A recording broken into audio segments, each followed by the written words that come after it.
bake and I don't barbecue. I don't work at a hardware store or a surplus store.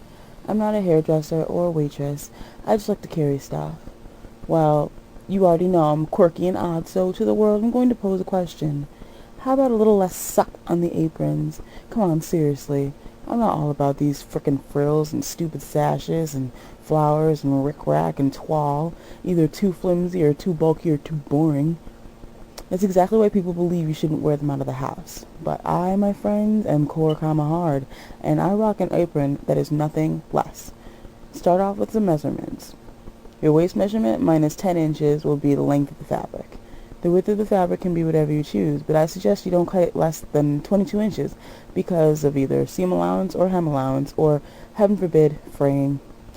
Use these measurements to pick some fab. Good fab, great fab, sweet fab, fab, it doesn't matter what fabric you pick, but if you're like me, this isn't going to be an "it's okay if I spill something, it's just an apron" apron. I chose a torn bed linen, and this stuff frays like a sugar addict's teeth rot, so I had to clean up the edges. Now you can make your pattern. Either use paper, or you can sketch it out on the fabric with tailor's chalk. Either way, it's only sensible that the fabric be in half. Measure the width of your chest and make a mark from the center and out. Then measure from where you want the apron to sit on your chest to your waist, or vice versa, and make a mark there. You're going to make a gentle curved slope connecting these two lines. By all means, do not use a plait. The curve is too severe. I suggest you use a French curve. I know, fancy schmancy, and you've probably never even heard of such a thing. But if anything, you can use a hula hoop, or...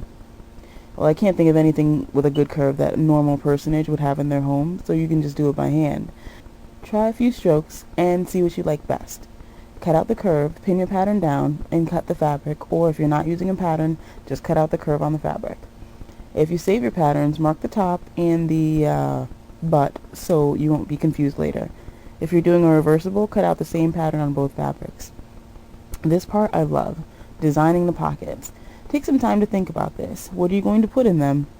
I always make a cell phone pocket, one for tidbits like pens, chapstick, gum, one for my wallet or MP3 player, and one for my ID or ticket stub. Oh, and hand pockets. Those are important, pockets for hands. And always a pocket that's merely for attention. So that's what, like 5 or 6 pockets? Sweet.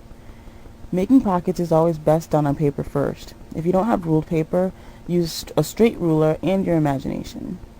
You can make pretty much any shape, with straight edges or curves, even circles and half circles, and see-through. Check it out. This is window screening. Tried and trusted, this stuff. Sewable, washable, and durable. I know, genius, right? If you've chosen a thick fabric, you can cut out the pockets and hem them, then just sew them onto the apron.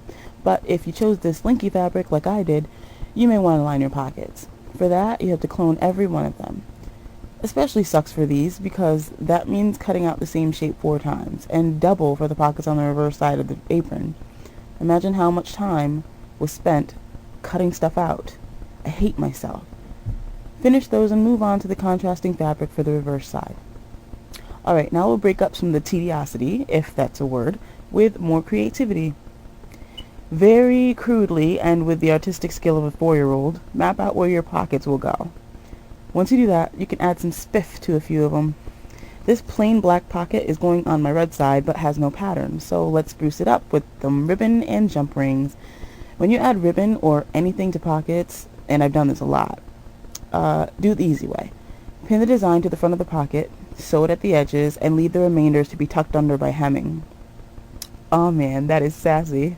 I just like looking at it. Okay, if you're lining your pockets, take your back piece and lay it face to face with your decorated piece. Sew it around from the right to the left, leaving the top open. Fold the top inward, pin it, iron it, and sew across to close it up. Flip it over and you've got yourself some prime pocketage. One of my hand pockets is going to have a hang tab similar to this one.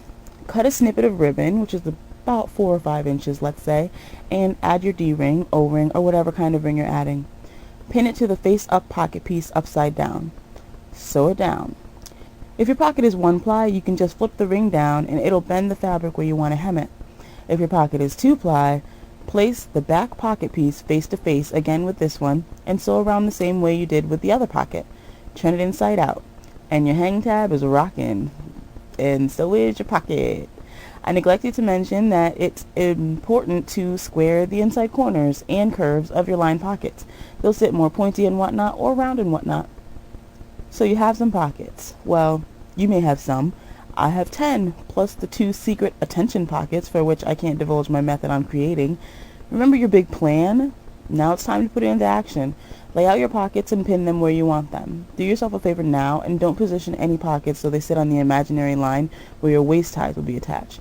Shh, just watch and learn. Let's sew these pockets down. I'd go with a 1/4 inch edge and position the needle of your machine so that it always goes down. So that way you can lift the presser foot and turn corners. Or else you'll have to make it look like you wanted your corners to do this, which I didn't, but now that I look at it, and in person it's not this crooked, I guess it's alright. This is an old t-shirt sleeve, by the way. Sew all your pockets in their respective places. If you're a guy or have a petite frame, hem up the edges of the apron, add some strings, and shebang! But if you have curves and or love the sound of my voice, keep watching. Add darts to the top and underarm of both sides, or only one side of the apron. If you don't know how to dart, you can find quick tips at threadbanger.com, craftster.com, or whatthecraft.com. Also, underarm darts are underrated, and if you do bust darts, you should definitely do underarm darts too. Don't scrimp. That's lazy. Okay, so that's about it. If you have just one side, hem all the edges and attach cord, ribbon, string, or binding for your waist and neckties. If you have two sides, lay them face to face, like for the pockets, and sew all the way around except for the top and where the waist ties will go. These will be inserted between the halves and sewn on the outside. When you do the top, fold the edges down, then pin the halves together with the neckties in their respective positions and sew. Now your top is hemmed and your neckties are in place. You can do some trimming and prettying, like affixing your hang tab. It does look nicer loose, but the law of least resistance pretty much assures it will hang sideways if you leave it as is. Hand sew the ring to the very bottom of the ribbon so it stays tight, and it will be less likely to slide around when you add weight to it. Oh, I know you're wondering about the attention pockets, and they came out sweet.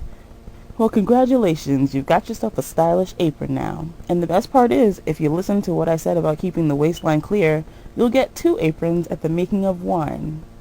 Or 4. So now that you've seen how an apron can break out of the box and be functional and cool, go ahead and break some rules yourself.